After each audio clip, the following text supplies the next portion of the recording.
Damos la bienvenida al ingeniero Diego Andrade. Él es miembro de la Comisión Anticorrupción en la provincia de El Azuay. También se pertenece al Foro por el Agua. Algunas organizaciones ciudadanas se han formado en estos últimos tiempos para trabajar en forma paralela a lo que hacen las autoridades con otras organizaciones de carácter oficial.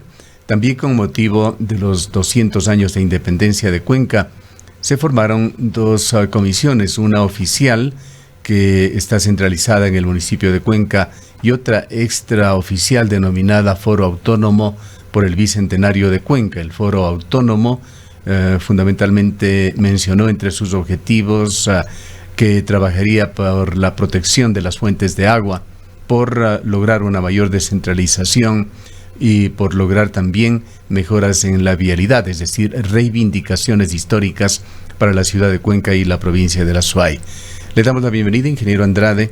Con respecto a estos temas, el día de ayer nos habíamos sorprendido una vez más al conocer que uno de los concejales y uno de los más activos, el concejal Cristian Zamora, desconocía totalmente sobre lo que este foro oficial por el Bicentenario de Cuenca tenía planificado por los 200 años de independencia, cuando estamos a aproximadamente 2 semanas de estas conmemoraciones. Quisiéramos conocer su punto de vista sobre este tema, cuando ha quedado claro en el pasado fin de semana la realidad de la vialidad azuaya una vez más. Es realmente penoso constatar en las declaraciones y las imágenes que hemos visto que seguimos en una situación muy similar que hace varias décadas, con las carreteras de la provincia de La Azuay en una situación totalmente precaria y la incapacidad de las autoridades azuayas para asumir de mejor manera este tema. Esto tiene que ver también con los temas de corrupción, pues se han hecho varios contratos aquí en la provincia de La Azuay, contratos viales, y el subsecretario Zonal 6 señalaba que estos, en lugar de haber favorecido a la provincia, continúan siendo un impedimento para que se puedan tomar decisiones para mejorar la vialidad. Pues hay temas pendientes de estos contratos que no pueden ser tocados, que se encuentran en una especie de limbo y que no puede intervenirse en ellos porque se perdería garantías que supuestamente habrían firmado los contratistas, o les llevaría a la suposición de que la obra ha sido receptada. Es lo que sobreentendemos al secretario o al subsecretario del Ministerio de Transportes y Obras Públicas de la provincia de La Azuay. Lo cierto es que seguimos viviendo estas realidades que no cambian aquí en el Austro. Le damos la bienvenida. Buenos días, Gustavo, amigos oyentes, buenos días.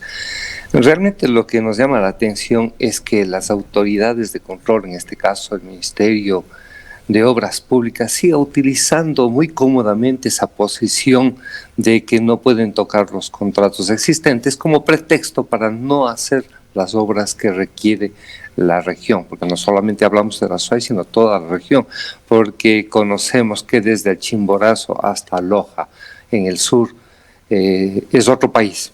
Cuando viajamos por las carreteras en la sierra, nos damos cuenta inmediatamente que cambiamos de país cuando pasamos a la provincia de Chimborazo, hacia el sur. Entonces, tenemos que combinarle al Ministerio de Obras Públicas a que resuelva los problemas. Si es que hay problemas legales, pues hay formas de solucionarlo. Pero vemos y analizamos desde nuestro punto de vista que lo que asumen es esa posición cómoda de utilizar este problema como un pretexto para no hacer las obras que se requieren.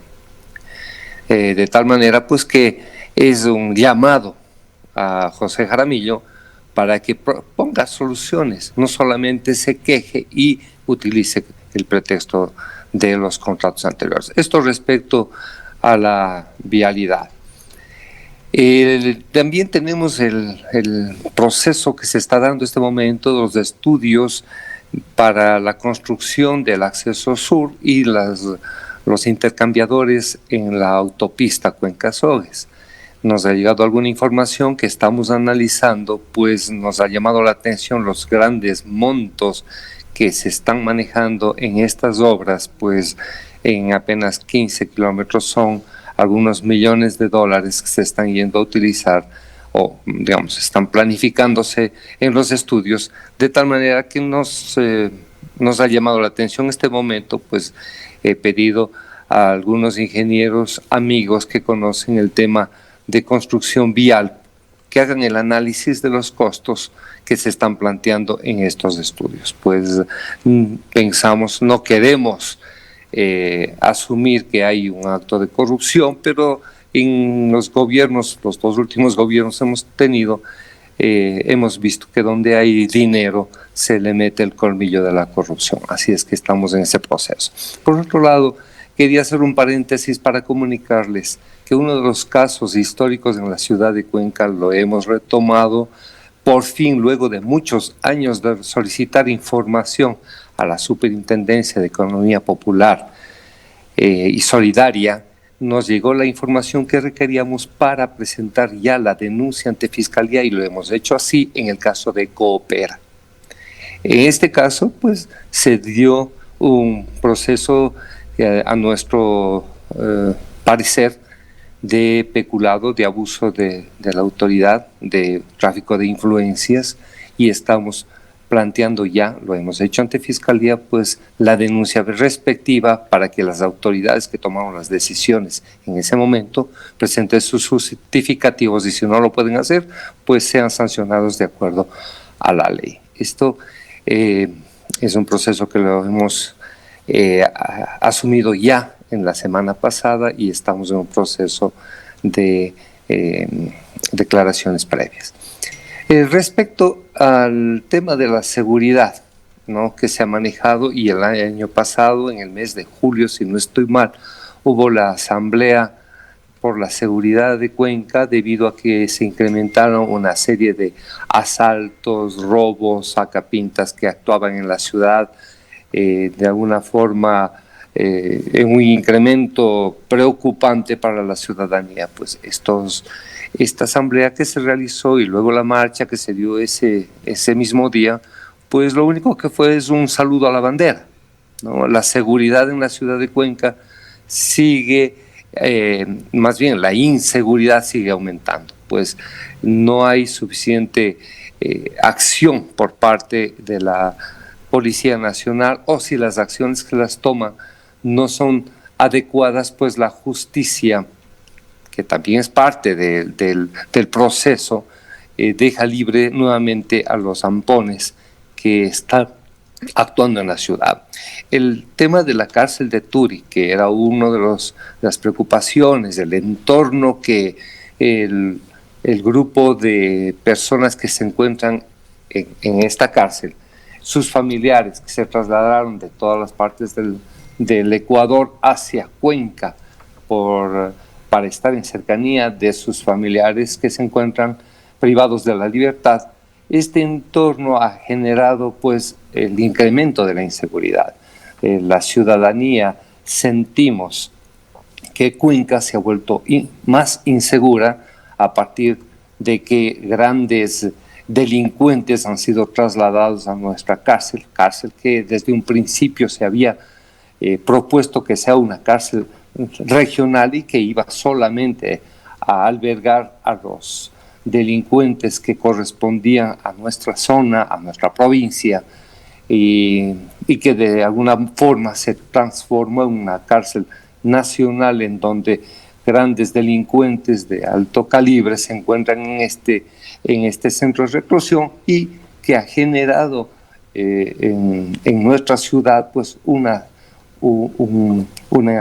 ambiente de inseguridad debido a que sus pandillas se han trasladado conjuntamente con ellos y se encuentran en este momento actuando en la ciudad. Este es un tema que se les ha planteado, se ha planteado al gobierno nacional que se retiren a los delincuentes nacionales de bandas peligrosas para que no estén en nuestra ciudad, en la cárcel de nuestra ciudad, sino que se encuentren en cárceles nacionales. Pues el ofrecimiento del gobierno de ese entonces al crear esta cárcel fue ese, simplemente que se amplíe la cárcel que teníamos debido al hacinamiento que sufrían los reclusos en ese entonces en la cárcel existente, para que puedan estar en mejores condiciones más humanas en rehabilitación. Diego, muy buenos días. Quizás lo que preocupa de todo esto es que se han venido haciendo pronunciamientos aislados. Aparentemente en la actualidad existe una falta total de liderazgo, hay una desinstitucionalización que nos lleva precisamente a que Cuenca, el sur del país, el Azuay, siga de forma constante y permanente enfrentando los mismos problemas de hace cientos de años. Estamos por conmemorar el bicentenario de la independencia y todavía estos mismos problemas de hace años continúan vigentes y seguimos insistiendo en que hay que combatir el centralismo. Tuvimos una asamblea hace más de un año, en julio del año pasado, respecto del tema de seguridad. El día de ayer una mujer fue baleada a plena luz del día en el centro de la ciudad en un intento que fue frustrado, un intento de asalto. Entonces nos preguntamos qué está pasando también con nuestras autoridades, qué está pasando con las instituciones acá en la provincia de La Azuay. Bueno, de lo que yo veo es que el gobernador se convierte en un apagafuegos del gobierno, ¿no? En lugar de ser una voz de La Azuay en Carondelet, se convierte en una voz de Carondelet en el Azuay. Acaba a aplacar los reclamos ciudadanos, a buscar cómo callar a la ciudadanía en lugar de ser la voz de esa ciudadanía, solicitándole al gobierno los cambios que requiere el Azuay. Esto y las autoridades, en el caso de la ciudad de Cuenca, el alcalde, y en el caso de la provincia, el prefecto, tampoco han sido voces que lleven las inquietudes de los ciudadanos, estas angustias que nos llevan ya por décadas, por no decir centurias, como usted bien mencionaba, ya vamos a la segunda centuria, pues de inquietudes que la ciudadanía reclama constantemente: la seguridad, la vialidad, los procesos productivos que requieren y los apoyos a los procesos productivos que requiere la provincia y la región no son tomados en cuenta de ninguna manera. Simplemente, pues, como repito, el gobernador es un apagafuegos, el alcalde y el prefecto pues ni siquiera se los ha escuchado ponerse del lado de la ciudadanía y hacer un reclamo y un pedido al gobierno, de tal manera que nos sentimos huérfanos de autoridades. Nuestros asambleístas, otros desaparecidos que no sabemos qué pasan haciendo en la asamblea, pero que de ninguna manera llevan una inquietud, la voz del pueblo. Ahora nos acercamos a un proceso eleccionario en donde exigimos a los candidatos que se pronuncien respecto a un tema que está circulando ya en la ciudad y en la región, básicamente el tema de plantear un federalismo en el país, un cambio en la Constitución, un cambio en las leyes que permitan que los estados o las provincias sean estados federados, que tengan sus propios recursos, que los recursos que se generan en cada provincia se queden en la provincia para que sean administrados adecuadamente y no vayan a un saco sin fondo, que es el gobierno central, que lo único que hace es gastarse el dinero que se produce en las provincias y apenas dar migajas a ciertas provincias. En el caso de la Azuay es muy claro la producción de impuestos que tiene esta provincia a nivel anualmente, que es de alrededor de 600 millones, de los cuales a duras penas llegarán unos 30 millones como retribución en obras a la provincia. Son temas que siguen preocupando, pero que exigimos a los candidatos, especialmente ahora a los asambleístas, que planteen dentro de su plan de trabajo un proyecto de federalismo. ¿Cuál es su opinión sobre el trabajo de la Comisión Oficial por el Bicentenario? Bien, realmente no se ha conocido en el ámbito local cuál es la propuesta de la Comisión respecto al festejo del Bicentenario de la ciudad de Cuenca. En ese caso, tampoco tengo conocimiento de cuál es la propuesta cultural, la propuesta de festejar este bicentenario. Por su lado, hay algunas propuestas del foro que no es el oficial, el foro por el bicentenario, que ha estado, me parece, liderado por Kiko Serrano, Carlos Castro, Fernando Vega y algunos otros ciudadanos prominentes de la ciudad, que han propuesto que se haga un proyecto cultural, un realce de este evento que se viene, pues el bicentenario de la fundación de la ciudad, perdón, de la independencia de la ciudad. Sí, usted se ha referido, ingeniero Andrade, a varios puntos y realmente tenemos que saltarnos de una cosa a otra, pues todos son importantes. Retornemos al tema vial, el corredor Cumbe-Biblián, del cual tuvimos informaciones recientes en esta semana, lo señalábamos de que ha sido recortado drásticamente. Primero se habló del ingreso sur, luego se amplió esto a un corredor del cual hablaba el subsecretario Zonal 6, que se iniciaría en el Pasaje y terminaría en Lludd, provincia del Cañar, pero nuevamente se ha reducido prácticamente al ingreso sur. Se habla también de algunos distribuidores, pero con anuncios que resultan ya cansinos para la ciudadanía, pues es lo mismo y lo mismo y lo mismo y plazos que nunca se cumplen. Con respecto a esto que aparentemente es más concreto, el corredor Cumbe-Biblián, que ahora nos ha dicho el subsecretario, debería ser contratado para el mes de marzo del próximo año. Antes era mayo, que ya pasó de este año. ¿Cómo se ha avanzado? ¿Cómo está la socialización del corredor Cumbe-Biblián? Algo se ha hecho en cuanto a impactos ambientales, pero no ha habido una socialización con los diseños, precios unitarios, plazos, peajes, etcétera, que son temas que interesan a la ciudadanía de la provincia de La Suay y también de la provincia de El Cañar. Tampoco hemos escuchado ningún pronunciamiento sobre este tema de las principales autoridades, alcalde y prefecto de esta provincia.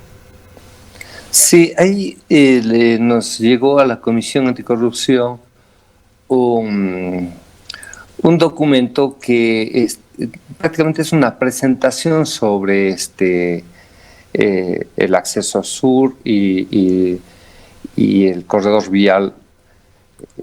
Estamos, como le comentaba hace un momento, en un proceso de análisis de lo que se está planteando, ¿no? Porque se habla de 234 millones de dólares para esta construcción, ¿no? Que es la inversión inicial, que son 14,74 kilómetros, es decir, menos de 15 kilómetros. Con una inversión tan grande, sí nos llama un poco la atención, porque se habla del acceso sur, 3 distribuciones de tráfico y obras de mejoramiento y rehabilitación. Pero el monto de 234 millones para el mantenimiento de esta carretera sí nos llama la atención. Pues de alguna manera nos parece que esto se lo presenta. Nos parece que esto se lo presenta, o se lo presentaba por lo menos, como un proyecto, no recuerdo si era 25 o 30 años, entonces estaban poniendo costos de mantenimiento de plazos muy largos que de alguna manera desfiguran o dificultan por lo menos el análisis del costo de la obra que tiene que realizarse ahora. Justamente eso es lo que estamos analizando. ¿Por qué esos montos tan altos? Seguramente por el mantenimiento a 30 años, ¿no? Con los 2 distribuidores, digamos, con las 2 estaciones de peaje, que son las que van a dar la alimentación del recurso para el inversor, porque esto se va a hacer con inversión público-privada. De alguna manera, pues el inversor que vaya a construir esto deberá recuperar durante 30 años la inversión que haga a través de las estaciones de peaje, ¿no? Hay 2 estaciones de peaje en el tramo acceso sur a Cuenca y en el tramo Cuenca-Sogues. Eso es lo que se está planteando. No nos oponemos a que haya un proceso de cobro de peaje, pues de alguna manera en el Ecuador es algo que se ha permitido para poder hacer el mantenimiento de las vías y la construcción de las vías. Lo que estamos haciendo un análisis si es que realmente el costo está planteado dentro de los rubros correspondientes a la construcción. Para pasar a otro tema, ingeniero Andrade, aquí lamentablemente no hay una acción concertada de las autoridades, no hay un criterio siquiera de los principales representantes ciudadanos, del Consejo Municipal, del alcalde, del prefecto, del Consejo Provincial, de los legisladores, y son temas que están siendo tratados de manera atomizada, lo cual quita fortaleza justamente a Cuenca en sus justos reclamos por reivindicaciones en el tema vial. Continuaremos en otros espacios sobre este tema, pero yo quisiera preguntarle algo por la importancia que tiene sobre la Comisión Ciudadana Anticorrupción, que ha tenido aciertos y muy importantes en el país. La acción de los ciudadanos ha superado en muchos casos, conjuntamente con la acción de distinguidos periodistas y de varios portales electrónicos, ha superado incluso al brazo de la justicia en Ecuador en cuanto a la importancia de las cosas que se han denunciado y que se han obligado justamente a judicializarlas en algunos casos, o por lo menos a investigarlas. Nos preocupa la solidez de la Comisión Ciudadana Anticorrupción y quisiéramos que nos comente usted cómo se encuentra esta. Le voy a citar algunos capítulos sueltos que generan inquietud sobre este organismo ciudadano. No nos referimos a las tantas comisiones que ha intentado el gobierno de Lenín Moreno, ninguna de ellos con éxito, incluso una subsecretaría o una secretaría anticorrupción que se formó, que realmente fue un fracaso. Nos referimos a la Comisión Ciudadana Anticorrupción y lo hacemos porque hay un hecho muy importante, muy relevante que se ha dado el día de ayer cuando se ha declarado improcedente el recurso de casación de Yamil Mawad. Y en este caso de Yamil Mawad estuvo también involucrada la Comisión Ciudadana Anticorrupción, que venía haciendo un seguimiento sobre el tema. Allí intervinieron Jorge Rodríguez, el expresidente nacional de esta comisión, también Víctor Granda, quien en ese entonces era miembro de la Comisión Cívica contra la Corrupción. Pero se han dado capítulos internos que no ha trascendido mayormente a la ciudadanía, que como medios de comunicación lo conocemos. La Comisión Ciudadana Anticorrupción nunca puso interés, por ejemplo, en una fiscalización adecuada del tranvía Ciudad de Cuenca. Hubo bloqueos más bien a los pedidos de la Comisión de Fiscalización desde Cuenca. Esto motivó, y luego se hizo público, el alejamiento de Fernando Vega, uno de sus prominentes miembros. El día de antes de ayer también hemos visto a Víctor Granda, exmiembro de la comisión, ahora en calidad de defensor de su hijo Paul Granda en el caso del IES. Desde un punto de vista humano es comprensible, pero está de por medio también allí la Comisión Anticorrupción. No sé si Víctor Granda continúa o no siendo miembro de esta comisión. En todo caso, quisiéramos que nos explique usted cómo funciona la comisión, cómo se coordina, se articula entre sus miembros, quiénes la conforman y qué solidez tiene la Comisión Anticorrupción con su estructura actual para continuar dando este aporte en este que es uno de los cánceres del país, de los problemas más graves, el de la corrupción. Gustavo, hay dos imprecisiones en su apreciación. La primera, respecto al tranvía, no es que la comisión ha dejado o no ha investigado. Al contrario, pues la Comisión Nacional Anticorrupción, núcleo de la SUAY, hemos judicializado con nuestras firmas en denuncia pública el tema del tranvía. Sí, me refería, ¿no?, a que no fue en su momento acogido por la Comisión Nacional. Se la soslayó. Y esto a nivel nacional lo sabe Fernando Vega. Así es. En ese entonces, pues la Comisión Nacional no acogió la denuncia. No sé cuáles fueron los argumentos, pues yo no estaba todavía en la comisión en ese entonces, y se lo trató localmente y se judicializó, no a nivel nacional, pero sí a nivel local, ¿no? Eso es lo primero.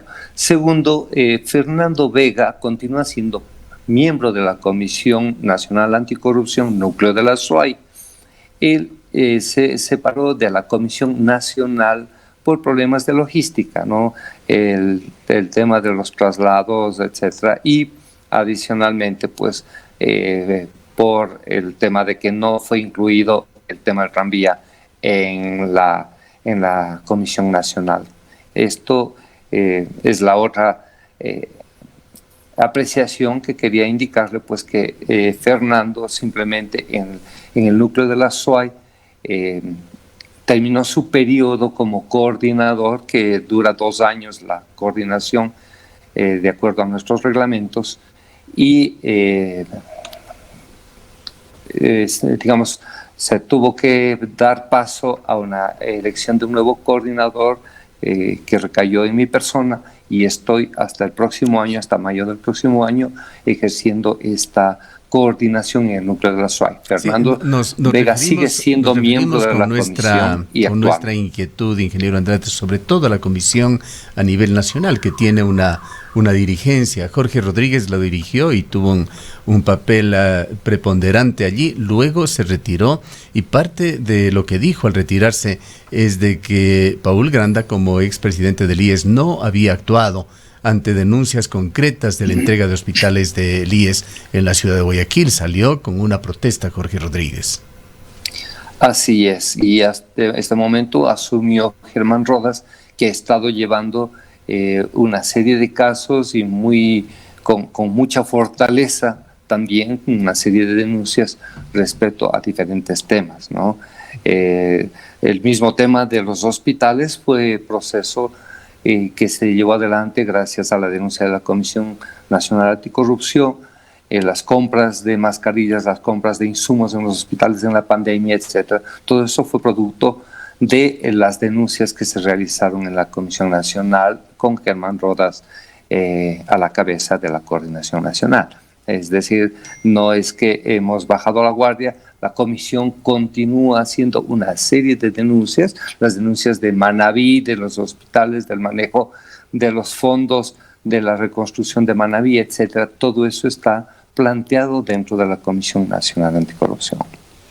Diego, respecto de la vinculación necesaria, obligatoria con toda la Administración de Justicia respecto de estas denuncias y del trabajo mismo de la Comisión Nacional Anticorrupción, ¿cuál es la evaluación que tienen ustedes en estos últimos años? ¿Ha habido fuertes y profundas críticas al actuar de la justicia aquí en el país? ¿Cómo pueden ustedes, o cuál es la evaluación que tienen ustedes? Como decíamos hace un momento, hay casos que se asumen, hay otros casos que no se asumen, hay unos en los que se actúa con diligencia, otros llevan años todavía esperando una respuesta. Así es, usted tiene toda la razón. Nuestra evaluación sobre el tema de justicia y fiscalía es bastante baja. Hay casos en que realmente han sido muy acuciosos en resolverlos, en investigarlos y conseguir las sentencias que se buscaban a los culpables. Pero hay otros casos que duermen el sueño de los justos, ¿no? El mismo caso del tranvía que acabamos de mencionar es un caso que está durmiendo en manos del fiscal provincial de la SUAY, la investigación de ese caso. No hemos avanzado, no se ha escuchado absolutamente ningún avance al respecto. Hay también el caso Caminosca, que muy pronto lo refrescaremos en este medio de comunicación. No tenemos ya el tiempo para hacerlo el día de hoy. Le dejamos en su intervención final, ingeniero Andrade. Muchas gracias. En este momento la Comisión Nacional Anticorrupción ha hecho una exposición ante la Asamblea, ante la Comisión de Reformas Constitucionales, planteando la eliminación del Consejo de Participación Ciudadana como ente de representación de la ciudadanía ante la función de transparencia y control social. Creemos que debe desaparecer, para lo cual se ha presentado ante esta comisión pues una propuesta de que se elimine este Consejo de Participación Ciudadana como una reforma constitucional. Bien. Gracias al ingeniero Diego Andrade, miembro de la Comisión Anticorrupción en la provincia de La Suay.